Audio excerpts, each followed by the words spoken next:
I've rolled about 10 times before this experience, and none of them compared to this one time. Me and my girlfriend each took one Buddha. It took about 40 min for it to hit me. It took her longer to feel the effects. We were smoking a bob, blunt, weed-filled cigar, about 30 mins after we ate the pills. Later, I noticed that I was higher than a bob would get me. I knew I was rolling then. It was all good. I was in a good place, my girlfriend's apartment. I was with the person I loved. I was having fun, talking to my girl about how we were feeling. She seemed to be enjoying her role also. We had been listening to some Erykah Badu, one of our essential tripping, rolling music selections. I felt like changing the scene to see how I felt. We put on a black light.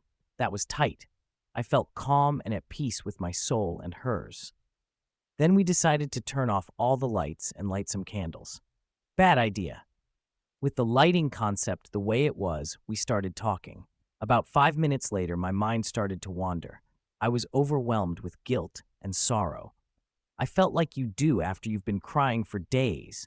I was rambling some weird nonsense, talking about my mom spanking me over her knee and about never touching another human again. I don't remember anything I was saying, but my girlfriend told me later what had happened. I was feeling horrible. In my mind, different random memories of my past were flashing by. All bad memories, such as my dad dying, fights I've been in, being locked up in JDC, Juvenile Detention Center, and other bad experiences I've had. While each experience was flashing through my mind, I could feel the pain, guilt, fear, pity, anger, and embarrassment each memory portrayed. While stuck in my head tormenting, my girl was starting to panic. She could see that I was lost and turning down the wrong path. I was still rambling absurdities, and as I looked into her eyes, I could see my pain in her eyes. By this point, I was fucking with her mind also. My situation was reaching to her. She started losing it too. I could see it in her eyes.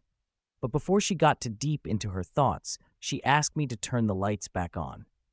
She had to say it about 4 times for it to register in my mind. Finally, I ripped myself apart from my thoughts, got up, walked over to the lights. My feelings changed just then. I felt better. I still felt guilty, like I'd done something terrible. I turned the lights on and sat down. I was still disoriented, still rolling, but out of my bad memories. I got an intense headache and felt scared the rest of the night. What had happened to me? A bad trip? But for only about 15 minutes I was lost. My girl said she was fully aware of what had happened. She thought the light scheme helped me to lose it. The dark candle light lead me into my head, and that no other distractions like TV, music, and other things were keeping me from leaving. When she asked me to turn the lights on, it was a change of scenery and brought me back. What was it about that light scheme that led me down that path? What made me feel such horrible feelings? What would have happened to me if my girl didn't think quickly and didn't get me to turn the lights on? Could I have brought her to where I was?